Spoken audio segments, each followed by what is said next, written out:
നമ്മൾ buggy car എടുക്കാനായിട്ട് പോവാണ്. മൈക്കിളിന്റെ വീട്ടിൽ പുതിയ ബഗ്ഗി കാർ വന്നെന്ന് പറഞ്ഞു. ഇവനെ ഏൽപ്പിച്ചിട്ട് വേണം പോവാൻ വേണ്ടിയിട്ട്. എങ്ങോട്ടെങ്കിലും പോവാണോ? ആടാ, നമ്മുടെ മൈക്കിളിന്റെ വീട്ടിലെ പുതിയതായിട്ട് ഒരു ബഗ്ഗി കാർ കൊണ്ടുവന്നിട്ടുണ്ട്. ഞാൻ അത് എടുത്തോണ്ട് നമ്മുടെ വീട്ടിലോട്ട് കൊണ്ടുവരാൻ പോവാ. എന്നാ സാറ് പോയിട്ട് വരുന്നവരെ ഞാൻ നമ്മുടെ വീടിന് ഒരു പോറലും പറ്റാതെ ഞാൻ നോക്കി. അതെനിക്കറിയാം, നീ ഇത് കൊറേ നോക്കുമെന്ന്. അതിന്റെ കാര്യമൊന്നും നീ മിണ്ടണ്ട. സാറ് പേടിക്കാതിരിക്കും, ഞാൻ ഉറപ്പായിട്ട് നോക്കും. നമ്മുടെ വീട് ഒരു കുഴപ്പവും വരുത്തില്ല. എന്തായാലും പോയിട്ട് വാ. എന്റെ പട്ടിക്ക് കൊടുക്കേണ്ട ഫുഡൊക്കെ അതേപോലെ തന്നെ കൊടുത്തോണം. ആ ചിക്കക്കാല് വറുത്ത് നീയൊന്നും തിന്നേക്കരുത് കേട്ടാ. സാറേ, കഴിഞ്ഞ ആഴ്ച ഒരു 3 അറിയാതെ ഞാൻ തിന്നുപോയി. അന്നും പറഞ്ഞ് എന്നെ ഇങ്ങനെ വഴക്കുറേണ്ട കാര്യമുണ്ടോ? ഇല്ല, എന്തായാലും പറഞ്ഞിരിക്കാൻ സമയമില്ല. ഞാൻ പോയിട്ട് വരാം, അല്ലെങ്കിൽ ഇന്നൊക്കെ ചെല്ലത്തില്ല. എടാ, നമുക്കങ്ങനെയാണെങ്കിൽ വിട്ടാല. അവന്റെ ഒരിക്കലാണ് ഞാൻ പറഞ്ഞെല്ലാം ഏൽപ്പിച്ചിട്ടുണ്ട്. നമുക്ക് രണ്ടുപേരും കൂടെ പോയി ആ ബഗ്ഗി കാർ എങ്ങനെ ഉണ്ടെന്നൊക്കെ നോക്കിയിട്ട് വരാം. എന്തായാലും കേറിക്കോ, നമുക്ക് പോയേക്കാം. പിന്നെ ബ്രേക്കിന് എന്തോ ഒരു കംപ്ലൈന്റ് ഉണ്ട്, നോക്കിയൊക്കെ എടുക്കണം കേട്ടാ. പിന്നെ ഞാൻ നോക്കിയൊക്കെ എടുക്കത്തുള്ളൂ, ഒന്നും സംഭവിക്കത്തില്ല. അയ്യോ അമ്മച്ചി, എന്നെ കൊന്നേ. എടാ സോറിടാ, ബ്രേക്ക് കംപ്ലൈന്റ് ആയതായിരുന്നു കേട്ടാ. നിനക്കൊരു കുഴപ്പമില്ലല്ലോ അല്ലേ? അയ്യോ, എന്റെ കാലക്കോടിഞ്ഞു പോയേ. എടാ, അത് കുറച്ച് കഴിയുമ്പോഴത്തേക്കും മാറും. എന്തായാലും ഞങ്ങൾ പോയിട്ട് വരാം കേട്ടാ. നീ അവിടെ കിടക്കേ. അയ്യോ, അവന്റെ മുട്ടൊക്കെ പൊട്ടിയെന്നാ കേട്ടാ തോന്നാ. എടാ, അതൊന്നും കുഴപ്പമില്ല. കാല് കിട്ടുന്ന ഐറ്റം ഒക്കെ ഞാൻ വീട്ടിൽ മേടിച്ച് വെച്ചിട്ടുണ്ട്. അവൻ മേടിച്ചിട്ടോളും. അല്ലെങ്കിൽ ഈ നമ്മുടെ വീടിന്റെ സൈഡിൽ തന്നെ കടയുണ്ടല്ലോ, അവൻ പോയി എന്താന്ന് വെച്ച് ചെയ്തോളും. എന്നാലും നീ എന്റെ ഓത്ത പരിപാടിയാണ് കാണിച്ചത്. റിവേഴ്സ് എടുക്കരുത് ഞാൻ ആദ്യമേ നിന്റെ പറഞ്ഞതാ.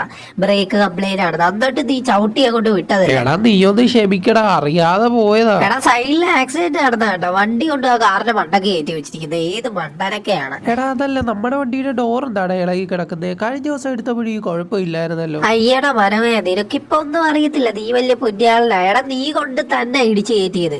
എയറോപ്ലെയിനിന്റെ കൂടെ ഇത് ഫോട്ടോ എടുക്കണോന്ന് പറഞ്ഞ് തള്ളിച്ച് എന്നെ അതിന്റെ ഒപ്പം പിടിപ്പിച്ചതല്ലേ? അതൊക്കെ ശരിയാടാ. അന്നും പറഞ്ഞ് വണ്ടിക്ക് എങ്ങനെ ഡോറിന് കംപ്ലൈന്റ് പറ്റും? എടാ മണ്ട ശിരോമണി, നീ ഇന്നലെ ഇല്ലേ ആ എയറോപ്ലെയിന്റെ കൂടെ ഇന്ന് ഫോട്ടോ എടുക്കാനായിട്ട് പോയി.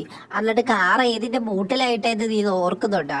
നമ്മുടെ ഹെലികോപ്റ്ററിന്റെ മൂട്ടിലാണ് നീ കൊണ്ടിട്ടത്. അതിന്റെ ലീഫിന്റെ ഒടുക്കത്തെ കാറ്റ് കാരണം എന്റെ 2 ഡോറ് ഇങ്ങനെ ആടി നിൽക്കുമായിരുന്നു. പറഞ്ഞു പോകാഞ്ഞത് നമ്മുടെ ഭാഗ്യം. അയ്യോ സോറി എടാ, ഞാൻ അറിഞ്ഞില്ലായിരുന്നടാ. എടാ, എന്നാലും ഹെലികോപ്റ്ററിന്റെ അവിടെയാണോ ഞാൻ കൊണ്ടുപോയി ഇട്ടത്? നീ ഹെലികോപ്റ്ററിന്റെ അവിടെ തന്നെയാണ് കൊണ്ടിട്ടത്. നിനക്കാണെങ്കിൽ ഒരു ബോധവും ഇല്ല. നിനക്ക് അപ്പ കണ്ടവന് അപ്പാന്ന് വിളിക്കണം. എന്റെ പൊന്നളിയ, നീ ഒന്ന് ക്ഷമിക്ക്. ഞാനാണെങ്കിൽ കണ്ടില്ല, ഞാൻ ഹെലികോപ്റ്റർ കണ്ടില്ല. ഫോട്ടോ എടുക്കാനുള്ള ആവേശത്തിന് ഓടിച്ചെന്നതാ. എടാ, ഇതാണാടാ നീ പറഞ്ഞ ബഗ്ഗി കാർ. ഇത് നമ്മുടെ പബ്ജിയിലൊക്കെ ഉള്ള കാറല്ലേ? അതിന്റെ മേളിൽ എന്തിനാണ് ആ പെണ്ണ് കയറി കിടക്കുന്നത്? ആദ്യം നീ എന്നെ കൊണ്ടുപോയി പാർക്ക് ചെയ്യാം, എന്നിട്ട് ആ വണ്ടി ഓടിക്കാനായിട്ട് പോകട്ടെ. എടാ, അത് ശരിയാടാ. ആ പെണ്ണെന്തിനാടാ വണ്ടിയുടെ വേളിൽ കയറിയിരിക്കുന്നേ? അത് നമുക്ക് ചോദിക്കണമല്ലോ. ഇനി എങ്ങാനും നമ്മുടെ മൈക്കിളിന്റെ അവീതം വല്ലോ ആയിരിക്കുവോ? മൈക്കിൾ പൊട്ടനല്ലേ, അവനെങ്ങനെ പെണ്ണ് കിട്ടാനായിന്? അത് നീ പറഞ്ഞാൽ ശരിയാ. എന്തായാലും ഞാൻ അവൾക്ക് പോയി തന്നെ ചോദിച്ചു നോക്കാവേ. ഞാൻ വണ്ടി പാർക്ക് ചെയ്തിട്ട് ഞാൻ ആ വണ്ടി ഒന്ന് ഓടിച്ചിട്ടൊക്കെ വരാം. നീ ഇവിടെ കിടക്കുക കേട്ടാ, ഞാൻ തിരിച്ചു വരാവേ. ആടാ, അതെല്ലാം ശരി, നീ പോയി നോക്കിട്ടോ. എടി പെണ്ണ്, നീ എന്തിനാണ് ഇതിന്റെ മേളിൽ കയറിയിരിക്കുന്നേ? അയ്യോ സാറേ, ഞാനാണ് ഈ വണ്ടി ഓപ്പറേറ്റ് ചെയ്തത്. അതിന് സ്റ്റിയറിംഗ് ഒക്കെ അകത്തല്ലേ, നീ എന്തിനാ ഇതിന്റെ വണ്ടൊക്കെ കയറി കിടക്കുന്നേ? അയ്യോ, ഈ വണ്ടിയെ ഡിസൈൻ ചെയ്തിരിക്കുന്ന അങ്ങനാ. നോക്കിക്കേ സാറ്, എനിക്ക് സ്റ്റിയറിംഗ് ഒന്നുമില്ല, പക്ഷെ എനിക്ക് കൺട്രോൾ ചെയ്യാനൊക്കെ പറ്റും. ഞാനാണ് ബ്രേക്ക് ഒക്കെ കൊടുക്കുന്നത് ഇവിടുന്ന്. ആണോ? പക്ഷെ നമ്മുടെ പബ്ജിയിൽ അങ്ങനെ ഇല്ലായിരുന്നല്ലോ. പക്ഷെ നമ്മുടെ ഗെയിമിൽ ഞാനാണ് ഈ വണ്ടി കൺട്രോൾ ചെയ്യുന്നത്. എന്റെ പേര് സാൻട്ര എന്നാണ്. എന്റെ പേര് കേൽ ബോയ് എന്നാണ്. എല്ലാരും അങ്ങനെ തന്നെയാണ് വിളിക്കുന്നത് കേട്ടാ. അതല്ല സാർ, ഈ വണ്ടി ഓടിച്ചിട്ട് എങ്ങനെയുണ്ട്, കൊള്ളാവോ? പിന്നെ സാധനം കുറച്ചുകൂടെ ഒന്ന് ഓടിച്ചു നോക്കട്ടെ. ഞാനാണെങ്കിൽ വെളിയിലോട്ടൊന്ന് ഇറക്കി നോക്കാം. ഭയങ്കര സ്പീഡാ കേട്ടാ ഈ വണ്ടിക്ക്. അതെ, നമ്മുടെ പബ്ജിയിലെ സെയിം പോലെ കോപ്പി അടിക്കാൻ നോക്കിയാ, പക്ഷെ നടന്നില്ല. എന്തായാലും കുറച്ചൊക്കെ സ്പീഡ് കൂടുതലാണ്. എനിക്ക് തോന്നുന്നത് നമ്മുടെ ഗെയിമിൽ വന്നതിൽ വെച്ച് ഏറ്റവും സ്പീഡ് കൂടിയൊരു കാറാണ് ഈ ബഗ്ഗി കാർ എന്നാ തോന്നുന്നത്. അത് സാറ് പറഞ്ഞ ശരിയാ കേട്ടാ. ഈ സ്പീഡുള്ള വണ്ടി നമ്മുടെ ഗെയിമിൽ വേറെ വന്നിട്ടില്ലതാ തോന്നുന്നത്. കുറെ വണ്ടി ഉണ്ടെങ്കിലും പക്ഷെ ഇത്രയും സ്പീഡ് കൊടുത്തിട്ടില്ല.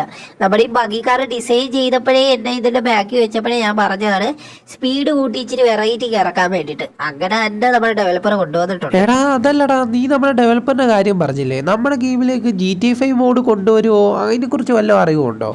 എന്നെ വർക്ക് ചെയ്തോണ്ടിരിക്കുമ്പോഴേ അതിന്റെ വർക്ക് നടന്നുകൊണ്ടിരിക്കുവോ. ഈ അടുത്ത് തന്നെ ചിലപ്പോ നമ്മുടെ ഗെയിമിലേക്ക് GTA 5 മോഡ് കൊണ്ടുവരുമോ ഡെവലപ്പർ അവിടെ വെച്ച് ആൾക്കാരോട് പറയുന്നത് ഞാൻ കേട്ടത്. GTA 5 മോഡ് ഭയങ്കര ഫാൻസ് ആണ് നമ്മുടെ ഗെയിമിൽ. കുറെ കൂട്ടുകാർ അത് ഇപ്പോഴും ആഗ്രഹിച്ചിരിപ്പുണ്ട്.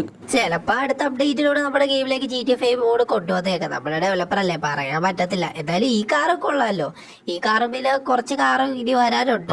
ഇതൊരു രക്ഷയില്ല കേട്ടോ, കിടില. സാറേ, എന്റെ പേര് സാൻട്ര എന്നാണ്. ഞാൻ ഒരു പെണ്ണായി, ഡാന്ന് വിളിക്കണ്ട കേട്ടോ. അതെ, ഞാൻ അവന്റെ അടിക്ക് സംസാരിച്ച് ഇപ്പൊ ഡാന്നേ വരുത്തുള്ളൂ. കാരണം ഞാൻ പെണ്ണുകളോട് അങ്ങനെ സംസാരിക്കാറൊന്നുമില്ല. ആണോ? എന്താ സാരമില്ല സാറേ. ഈ കാറിന്റെ റിവ്യൂ സാറ് പറയുന്നതല്ലേ, ഈ കാറിന്റെ റിവ്യൂ ഒന്ന് പറയാമോ? പിന്നെ എന്താടാ പറയാലോ. 4 ടയർ കൊടുത്തിട്ടുണ്ട്. അതുപോലെ തന്നെ ആ സ്റ്റിയറിംഗ് കൊടുത്തിട്ടുണ്ട്. എന്തായാലും ഒരു തല്ലിപ്പൊളി വണ്ടി മോഡലാണ് ഇത് ചെയ്തിരിക്കുന്നത്. ഒരു എഞ്ചിനൊക്കെ കൊടുത്തിട്ടുണ്ട്. എഞ്ചിൻ നല്ലതാണെന്ന് തോന്നുന്നു. ബാക്കി എല്ലാ സാധനവും വേറെ ഏതോ ഒരു വണ്ടി ഇത് ഊരി വെച്ചിരിക്കുന്നതാണൊക്കെ ചെയ്തിരിക്കുന്നത്.